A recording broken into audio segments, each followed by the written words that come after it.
Hello and welcome to the Oddschecker betting show. This is a Guineas preview, a third episode of the week of the Oddschecker betting show. We've done Punchestown and now it's on to the flat where we have Guineas at Newmarket on Saturday and on Sunday and on Friday too. But we're recording this on Friday morning, so we won't be previewing Friday's racing at Newmarket. I'm your host, George Elek, and I'm joined by a man on holiday. As you can tell by the fact he's wearing his holiday cap, it is Andy Holding, taking the time to chat to us despite being over the Irish Sea in Ireland. How was you've had 2 days, haven't you? 2 days on course? Yeah, 2 days on course. Feels like a week. Yeah, they all merge into one. Yeah, saw from my attire this morning, kind of like hiding in a multitude of sins. Basically, I just haven't had a chance to get ready. Just go down to breakfast a bit later and sort of obviously studying the car and what have you. Yeah, I haven't been able to sort of do the hair and what have you. So yeah, that's apologies for that. But yeah, hopefully my brain's still working, even though part of it just seems to be out of my body at the moment. How have the couple of days been? Any successful punts for you on course? Not really. No, I've got a bit. I'm a bit annoyed with my form really this week. One or two unlucky ones you can't do anything about. Like about Hurricane Georgia yesterday, she was going well and she fell. Yeah. Those kind of things are out of control. I napped. Also, Williams is that I really like Enemy and the Sagaro Stakes. I mean, that got a horrendous run through. So you look at your form, you look at your sheet for the week, and I'm probably obviously down for the week. And yet either one of those two win, they turn your week around. They make your balance sheet look a totally different story. So the profit loss column is not looking good, but like I say, a couple of those runs were out of my control. But yeah, not bad. I mean, other than that, it's been okay. Capodanno won and had a nice 50-1 shot that finished third the other day, meeting great. So, like I say, it hasn't all been bad.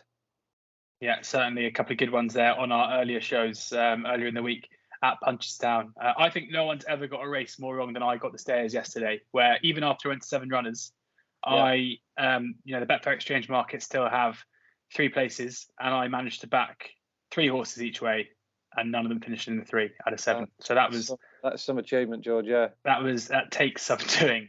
So if there was a rosette for a bad bet, that would be it. Especially just like really, with the side of Burley base being done on the nod for third, it kind of summed it up. Anyway, enough about my punting woes, and on to your punting glory. Hopefully, looking ahead at the racing, we're going to start by going through the card on Saturday. Then we're going to move on to Sunday's racing at Newmarket. Before we do, as is always the case, just going to point you in the direction of the Oddschecker app. The very best prices, free bets, bookie offers, place terms, and Andy's tips straight to the app every morning of racing, as well as other tipsters on there as well. So do check that out.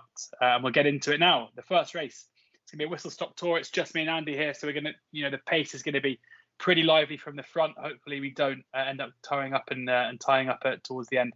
But we'll start with the 1:15 tomorrow at Newbury, which is the listed race, the Fillies and Mares race, and Flotus is the 10-11 favourite ahead of Gale Force Maya and Katum at 3-1, 14-1 bar in the 7-runner field. Andy. Yeah, I mean, all eyes are definitely going to be on the filly down the bottom here, Flotus. In particular, those that fancy Tenebraism, of course, for the 1,000 guineas, and plenty do. Flotus was one of the outsiders for the Cheveley Park, and for 9/10 of that journey, she looked as though she's going to cause a little bit of a mini shock until Tenebraism literally jumped out of the ground in the last furlong or so and nutted her inside the distance. So it was a tremendously good run, obviously in a Group 1 with all the best fillies around. I mean, Sand Dream and one or two others in behind that, Desert Dreamer. So it was a race that was chock full of quality. And if she's trained on from 2 to 3, then you'd imagine she might have a bit too much scope for this lot. I'd imagine, knowing the connections, they've probably got something like the Commonwealth Cup on their radar. Of course, she was a big fancy for last year's Albany when she flopped there last year, but the ground might have just gone against her. So she does like fast ground. We know she likes the track. I'd imagine that they'll give her a good positive ride over 6 furlongs and make the use of the weight for age allowance. Other ones who've had a run so far this season, you'd obviously have to factor in Gale Force Mayo, who loves the track. I don't think she's ever been at the first 3 here at Newmarket on the Rowley track, and she was as tenacious as ever in victory the other day. And I'd also pay a little bit of respect for Tanyana Canyon as well, who was hugely lucky down in Bath the other day in a big field listed fillies race when she had to swing completely around the entire field to get any kind of run. She's obviously got a huge amount to find, but I think she could be capable of better as the season wears on. But I think this is between Flotus, Unca Thumb perhaps, but Flotus is the pick. Flotus 10 to 11 in the opener for Andy. On to the second race of the day then. The handicap over 6 furlongs. Asjad is just about the 7-1 favourite. Run to Freedom recently come out here, as far as I can tell. Tarib 17 to 2. Jumby 9 to 1. Black Rod 9 to 1. First Folio 10 to 1. Strike Red 11 to 1. 12 to 1. Bar 21 runner handicap, or 20 runner handicap now, I think, after Run to Freedom's come out. Andy, any fancies here? Yeah, just the job. Yeah, a couple of horses ran here at the Craven meeting would do for me. 2 against the field. Certainly respect the favourite, Asjad, who was good for James Horton, who's made a really good start to his training career, having left Roger Varian. But I quite like Jumby. He's a really good horse around this track. I'll say around this track as a straight track. So, over this track, let's get the right terminology. Yeah. Again, another horse I don't think has put in a bad shift here on the Rally Mile. I know he's won here. He won that big handicap, didn't he, back in May when well punted that day. And he ran a nice race first time out, didn't he, behind Double Bubble in the Abernant. Looked threatening over 2 out and then just didn't quite get home. He looked as though he needed the run to me. Obviously, he was probably slightly out of his grade in some respects, running against horses who've been running well enlisted in group races. But it was a perfectly respectable return. Yard's going well. The ground's fine for him. He's drawn nicely in the middle. There's plenty of pace all over the track. I'd see him going well. And the other one as well, who was a bit unlucky, I think it might have been the day before, was Strike Red, who finished a close-up 6 behind Gale Force Mayo in that very competitive sprint. I think it was on the first day of the Craven meeting. But he got absolutely no luck whatsoever. I mean, partly was his own fault because he was slowly away and he was hostage to fortune the way the race developed. And, you know, horses like that can be a little bit frustrating, as he might continue to be over the course of his career. But he's definitely got the ability to win like this, and I think he would have won with a clear run the other day. So with the likelihood of another strong pace, big field scenario suiting him, if the gaps come at the right time, then I'd see Strike Red also going quite well. So 2 against the field there, George. Jumby is 9 to 1 best price. That's with Sky Bet, who are currently 5th to 7 places, best price and top place terms. That is why you use oddschecker. Strike Red 11 to 1 best price currently with Coral, as short as 8 to 1 elsewhere. Sky Bet, that firm paying 7 places, are 10 to 1. So worth shopping around in the second. On to the 225, the Suffolk handicap. We've got Fast Medicine is the 7 to 2 favourite ahead of Dahabi at 4 to 1. Moving Time, Sea of Blue and oddschecker 6 to 1. Notre Belle Bet 15 to 2. Forest Falcon 8 to 1. Turntable 10 to 1. 11 to 1. Lucanda, Anything Today 16 to 1. That's what I often message you, Andy, in the morning. 20 to 1. Cap Francais and Fox Power 25 to 1. 10 runners here. Yeah, my first glance, I'd probably want to oppose the favourite here, Fast Medicine. Yes, it was a hugely impressive victory at Nottingham the other day. But it was the first time hoard. It was a fairly modest heat. It was only Class 4 company. And I find that these horses that win impressively in low grade races and then they come to the big meetings and take on horses who've been running into group horses, they can be slightly overbet. And I think this one is definitely falls into that category.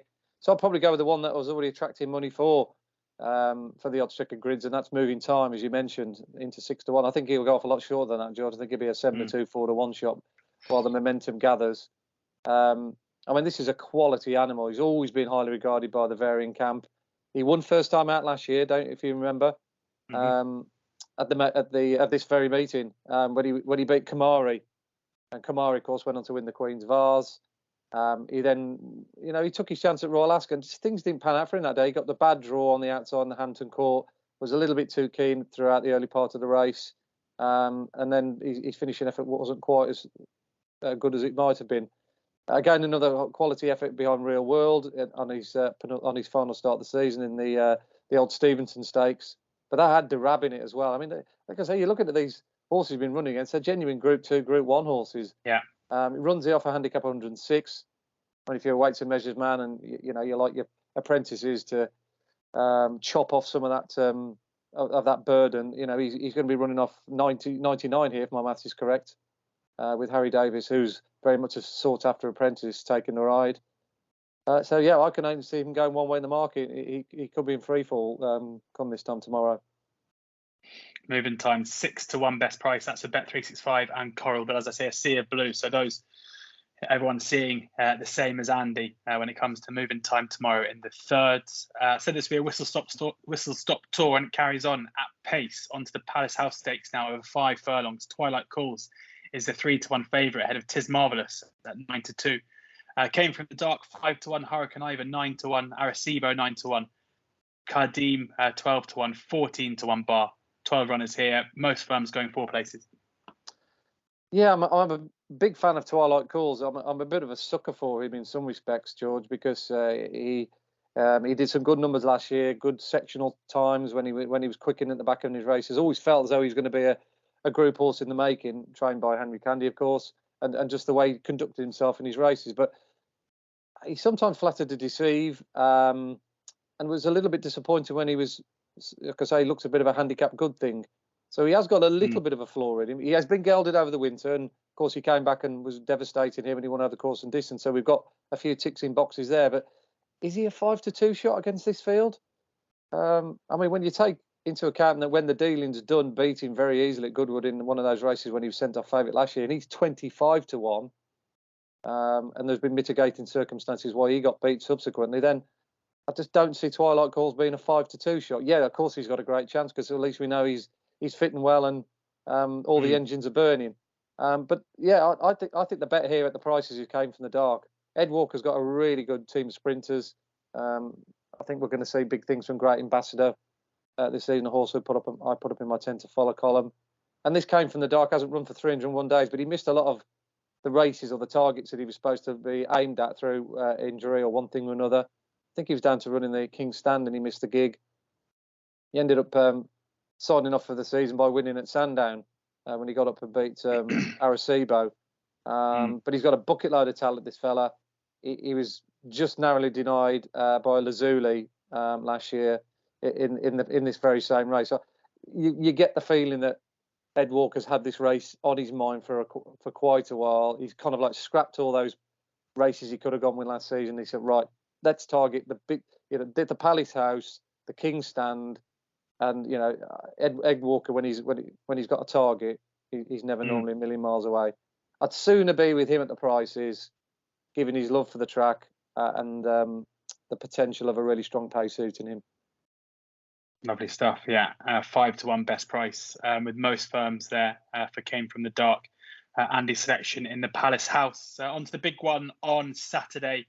And Native Trail has just gone a shade of odds against. Been trading around even money odds on over the last couple of weeks. But firms now willing to stick their neck out and get Native Trail into the book. 11-10 best price Native Trail for the 2,000 guineas on Saturday. Corobus is 11-2. Luxembourg also 11-2.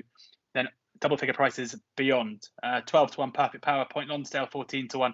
Eydon 25-1. Check and Challenge 28-1. Tabari Legend 28-1. Light Infantry 33s. Royal Patronage 33s.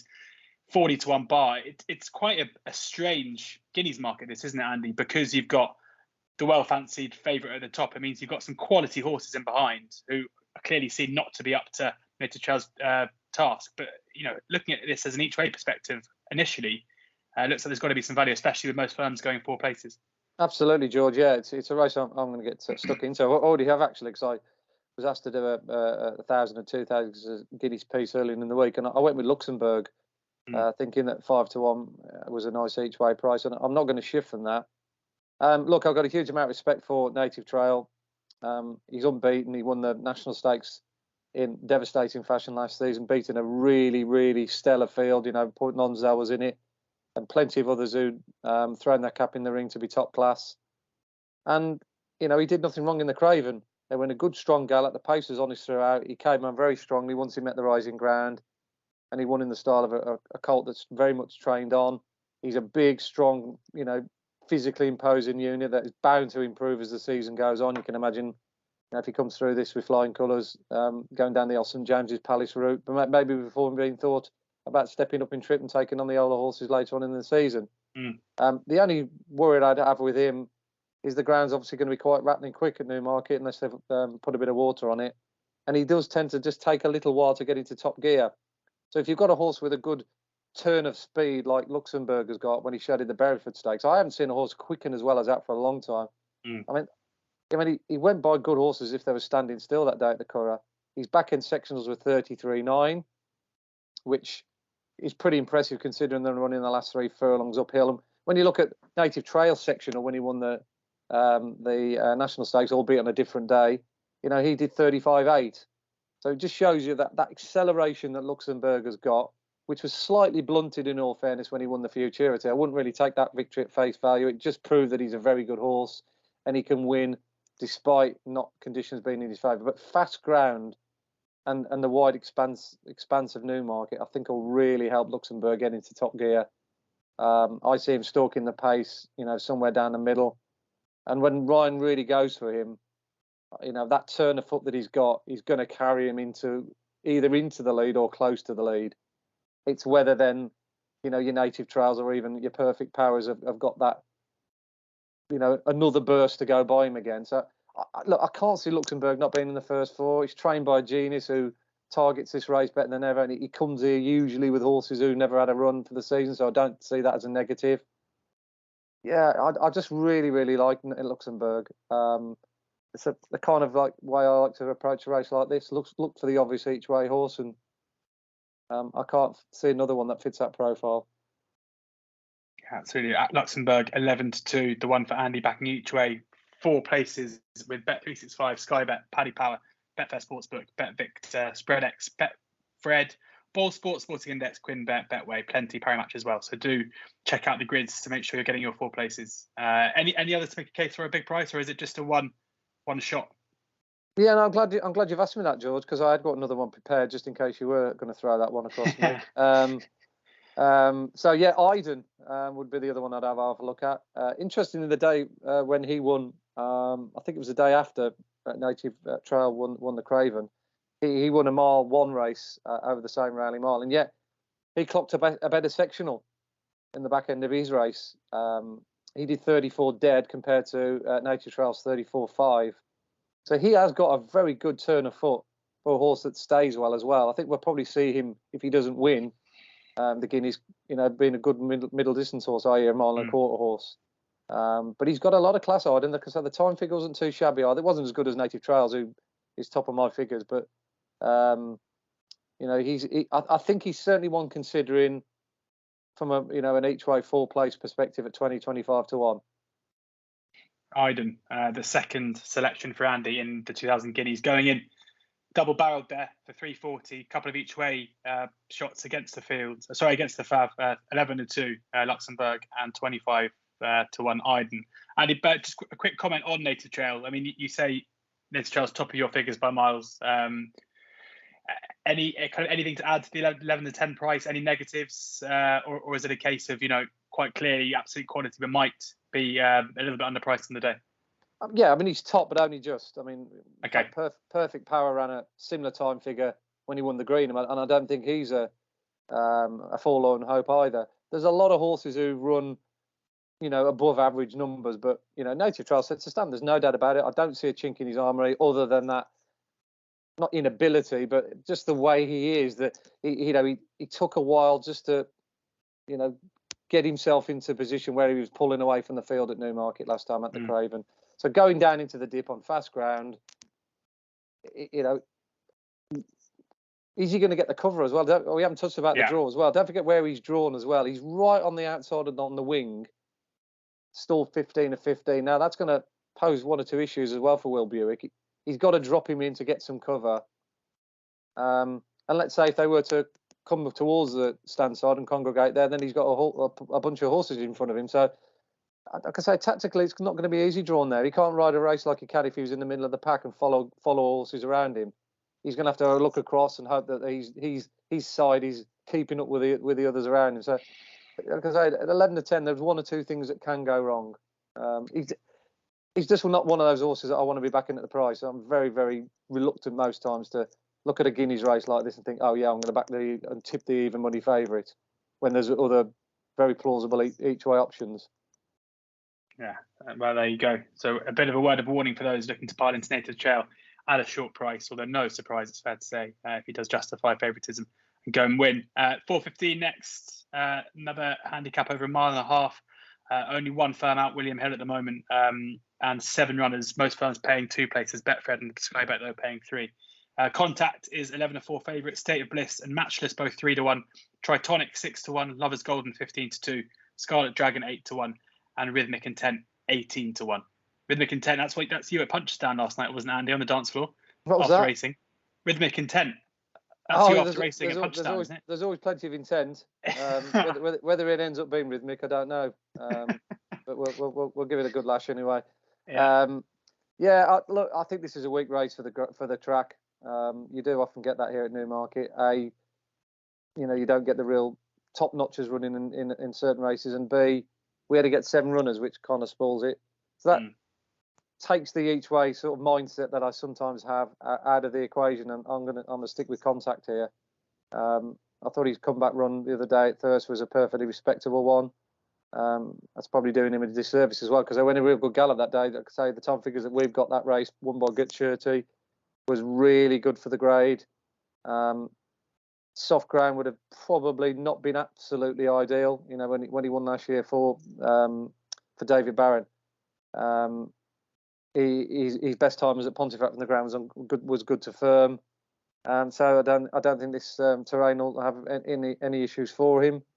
And State of Bliss, who was well beaten that day at Thirsk, because subsequently got on and won 7 days ago, so the form backs up the time figure at Thirsk, and if he improves for that run, which I expect him to do so, then he ought to be going very close to winning. It's quite rare as well to see David and Nicola Barron, David more predominantly, going back through the years, running a horse on a big day like this when he's quite happy most of the time to be plotting away up the north, your Thirst, your Cattricks, your Carlisles of this world. But he doesn't waste many bullets. That's what I'm getting at when he does bring them down south, unless he thought he got the right horse. And so I'm prepared to go with that viewpoint. Contact 11-4 as it is, just Hills out, so keep an eye. That price could change either way as other firms open up between now and tomorrow morning, I guess. A couple more races on Saturday before we get into Sunday's racing. The 4:50, another handicap this time over 1 mile. Got King of Time is the 5-4 favourite. Spirit Catcher 7-2. Private Signal 4-1. 15-2 Razzle Dazzle. Tiempo Star 9-1. Bullet 4 16-1. And fair to say, the kind of race, Andy, where maybe given the inexperience of some, where you're trying to find a group horse in a handicap, I know your style. Do we think that in King of Time here, coming in here off 86, that could be a fairly lenient mark? Could be, couldn't it? Yeah, we just don't really know how much improvement he has to come. The indications are that there could be plenty, and if 86, that could be a gross underestimation.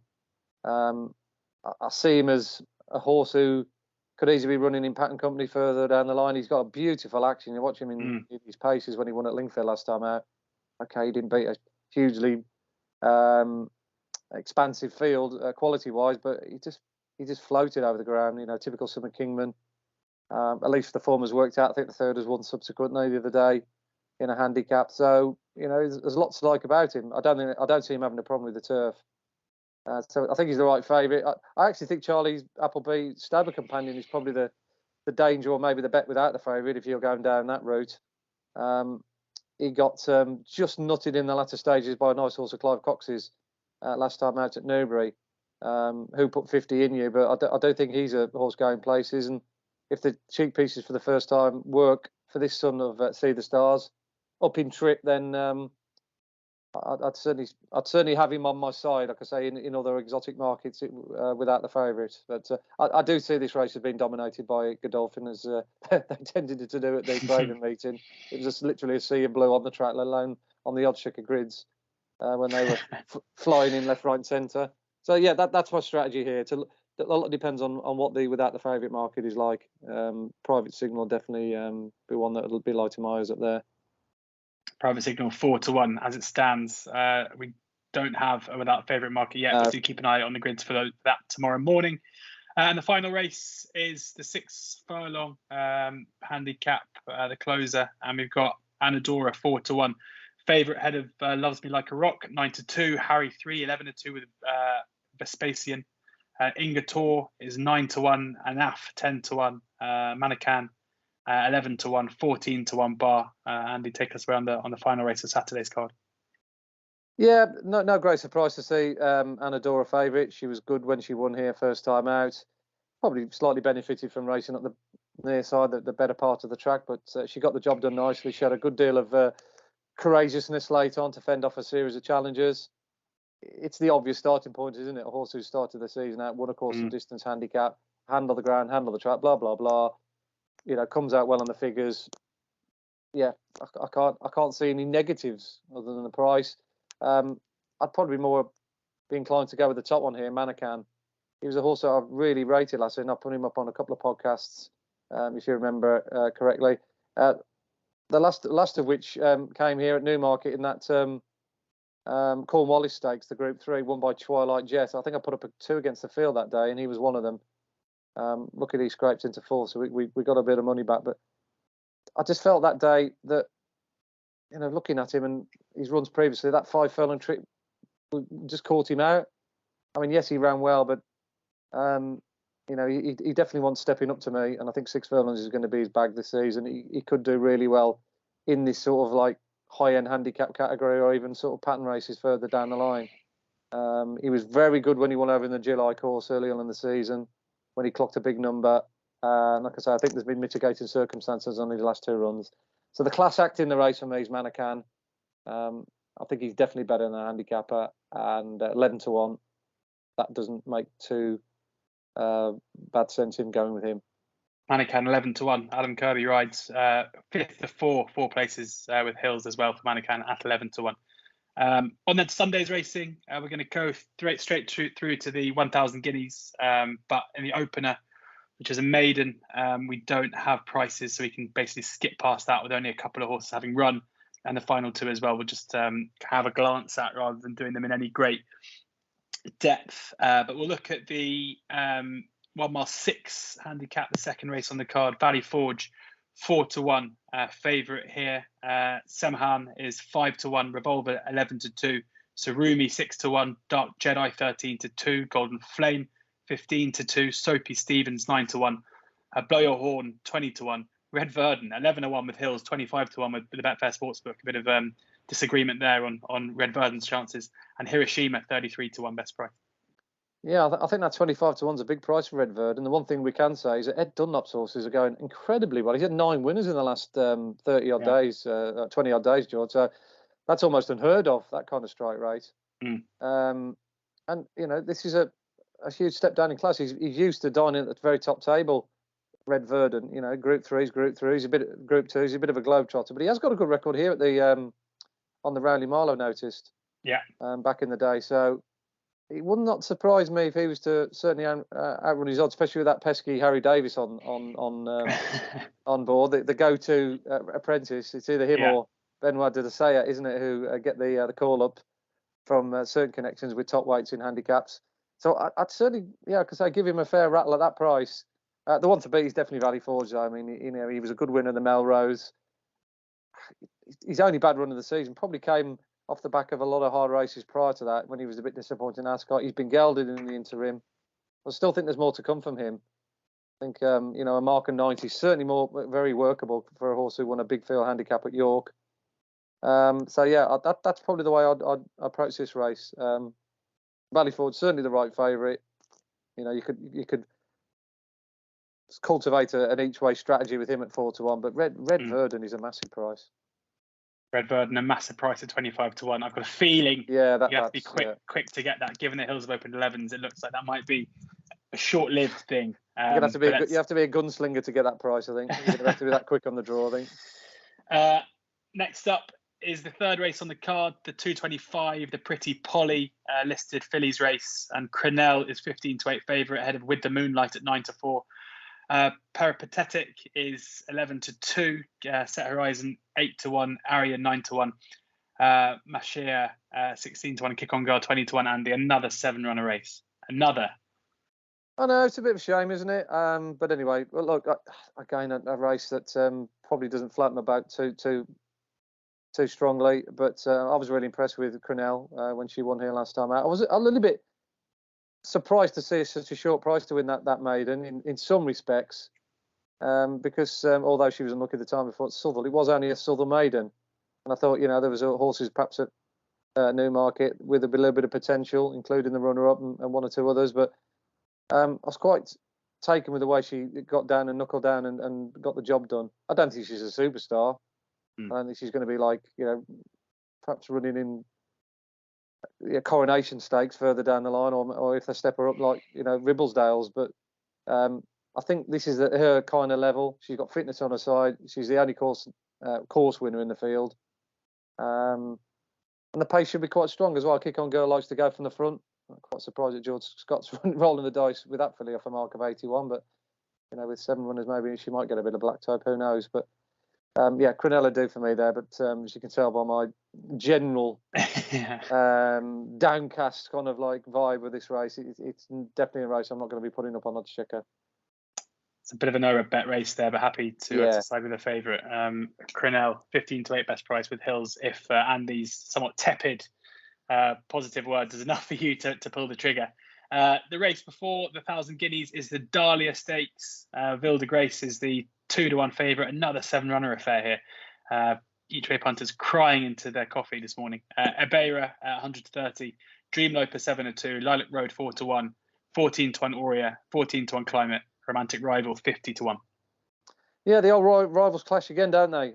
Ville de Grace and Lilac Road, and they were first and second respectively in the in that Group 3 contest at Newmarket right at the back end of the season. I must admit, coming out of that race, I thought Lilac Road was not extremely unlucky, but I think had she got perhaps a little bit clearer run, or if the winner hadn't got first run on her, it might have been a different story. I do like Lilac Road. She's capable of producing some very, very fast times. The day when she won at Salisbury, she beat Technique.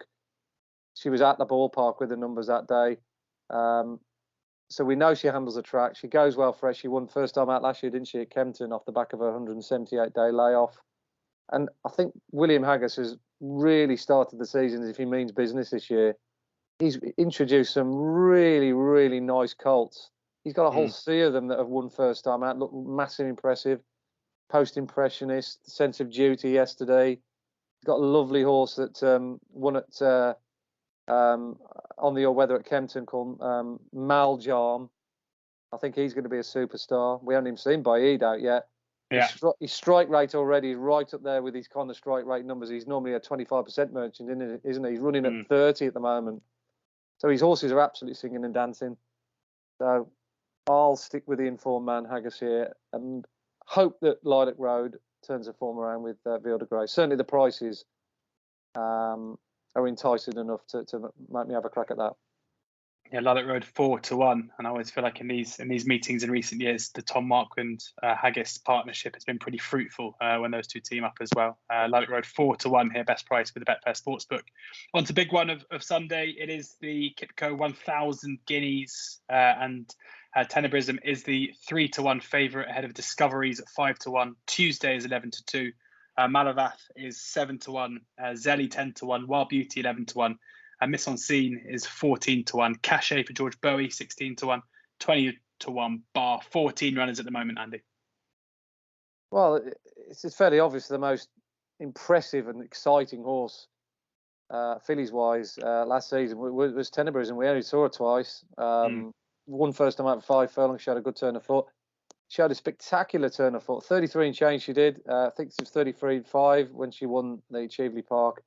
Mowed down her prey, having only had 2 horses behind her at the 2 furlong part. Only a very, very high class horse can do that. So she clearly is in that bracket, but we just don't know whether she'll stay the trip. If she can stretch out and stay the mile, then all well and good. And it sometimes catches horses out and a lot of punters out as well. When you look at performance like that, of a horse finishing so strongly over 6, you just automatically think, oh yeah, another 2 furlongs, she would have won even further. But it doesn't quite work out like that, does it? Because the pace is different, the tactics are different. You're running against horses that also stay the trip as well. Whereas she was running against 6 furlong horses that were fading and hadn't got the stamina to go as quick as her, or the pace to go as quick as her late on. So she's just one of those horses that you're just in the dark. I'm in limbo when you're trying to assess a horse like that running over a mile.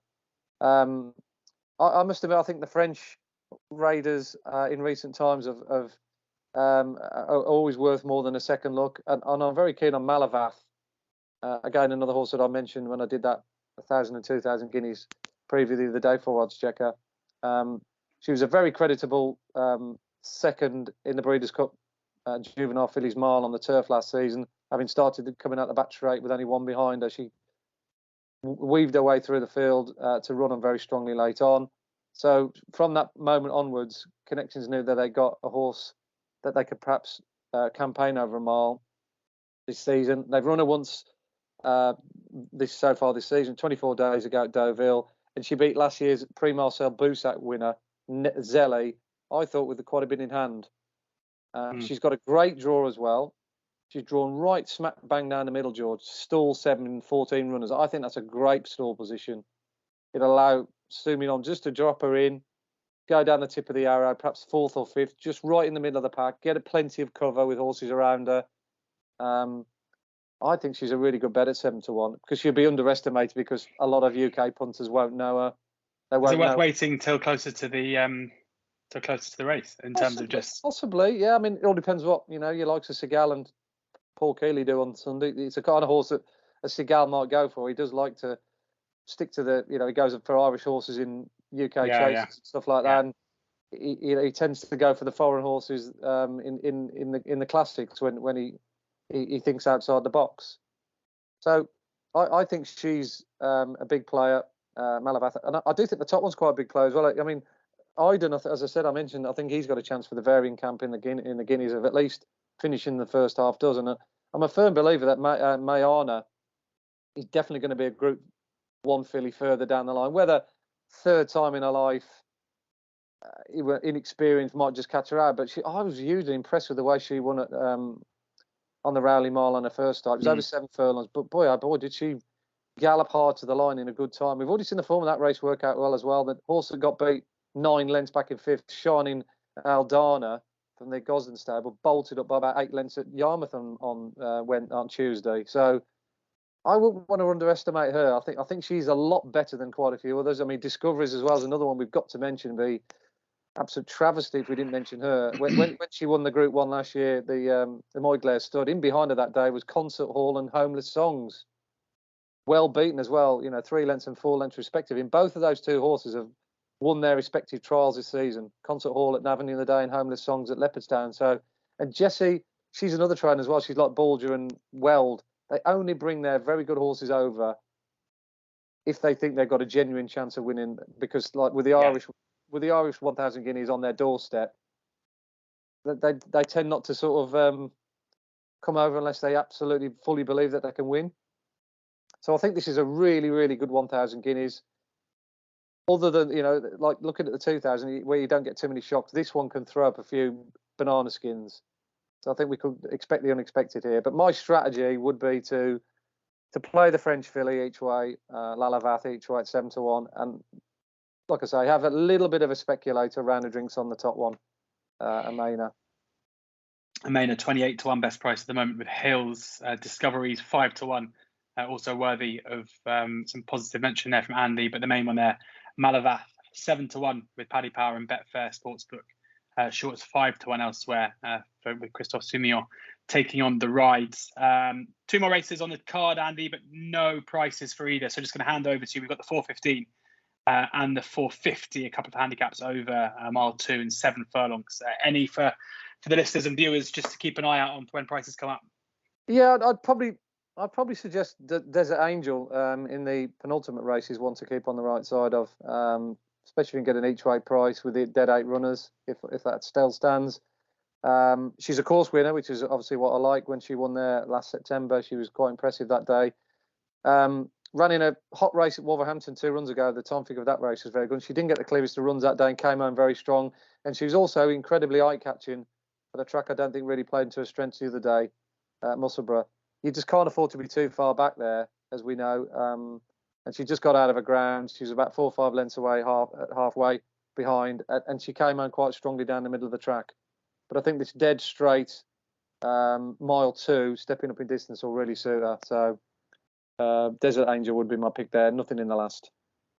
Desert Angel in the penultimate race. Nothing in the last for Andy. Thank you very much to Andy for taking the time out of his trip over to Punchestown. I feel like your kind of head has slowly sunk. Yeah, sank a bit. Yeah, sorry. Yeah, I'm slumping in my seat.